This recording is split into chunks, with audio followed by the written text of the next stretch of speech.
at a wide variety of events. They are leaders in every sense of the word. And today they have come to the Walt Disney World Resort. They are the athletes competing for a national championship of their own.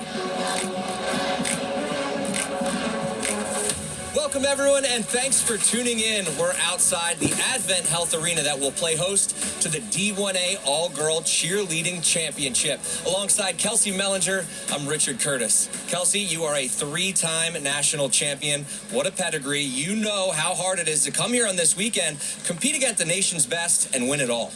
But today, we focus on a division that has seen three different champions over the last 3 years. You know, Richard, I really think that speaks to the growth of this division over the past several years.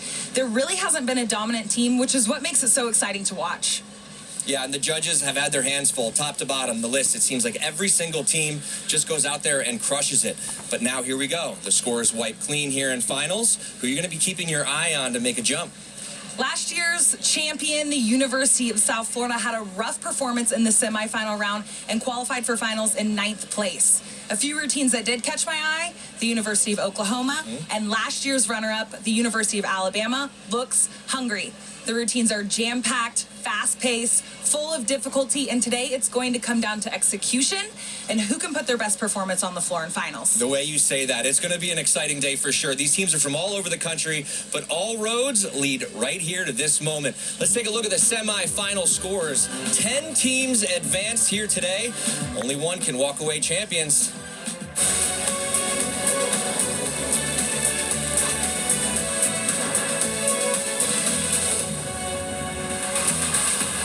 Welcome inside a sold-out Advent Health Arena, where on this stage the stacked Division 1A All-Girl National Championship will be decided. Hey, let's start backstage as the top seed from semifinals. The Oklahoma Sooners earned the right to perform last today. They hope to control their own destiny in this crowded division, but let's start with a bang, Kelsey. Here's your defending champions from the University of South Florida. After a rough semifinals performance, they are performing first here in finals, hoping to have a better routine today. Starting out nice and strong. They do start with a clean slate, so none of those scores from the semifinal round carry over. So far, the pace is good and moving right along. Yeah, defending champions for a reason. 12 years, Coach Sandra Clark has been at the heart of this program. But Kelsey, you have not seen her this weekend. She's on bed rest, ready to deliver a baby any minute. And we'll see how that impacts the athletes here on the floor. You know, your coach is the heartbeat of your team, and not having them there in person could mess with you mentally, but they're starting out this routine really strong, headed straight into the cheer section. This is where we're looking for their ability to lead the crowd. Is the crowd yelling back with them? Are they using their traditional props, signs, palms? You see some flags there in the back to get the crowd really engaged. Yeah, it just seems so much more in rhythm than what we saw in semifinals. Definitely cleaning up a lot of those loose ends here for the Bulls. And this is really where you want your best performance to be, on the final stage. A little bit different look up top here for the Bulls. That's 3 freshmen and 1 sophomore, a junior running the show. Huge shift from last year. It was all veteran tops. Here we go, Bulls. Full baskets, great height on those, no front spots. That's difficult to do in all-girl. Extended hand in hands popping through to 1 foot increases the difficulty rather than going to 2 feet.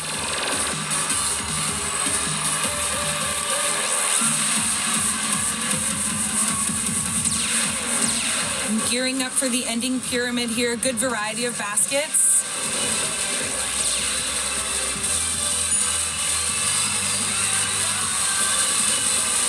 The visuals in this pyramid are really good. There's not a lot of downtime.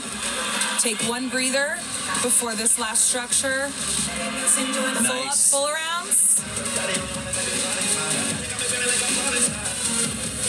Holding on tight here, coming to the finish. Blind landing. The top girl cannot see where she's placing her feet, so precision is so important. Let's take a look back at these full twisting rewinds. This is incredibly difficult to do, and they did 5 of them. And finally, the ending structure of the routine, blind landing, little bit of an issue, great adjustment.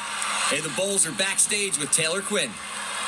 The defending champions just showed they know how to peak at the right time. Allie, I know yesterday's performance wasn't the one you were hoping for. How were you able to turn it around today? We just said we're going to flip the page and move on. It's just another day, another performance, and we trusted in ourselves, trusted our teammates, trusted our training, trusted the process, and we just made it happen out there. Of course, winning last year, first ever national championship. What was the momentum like coming into this year?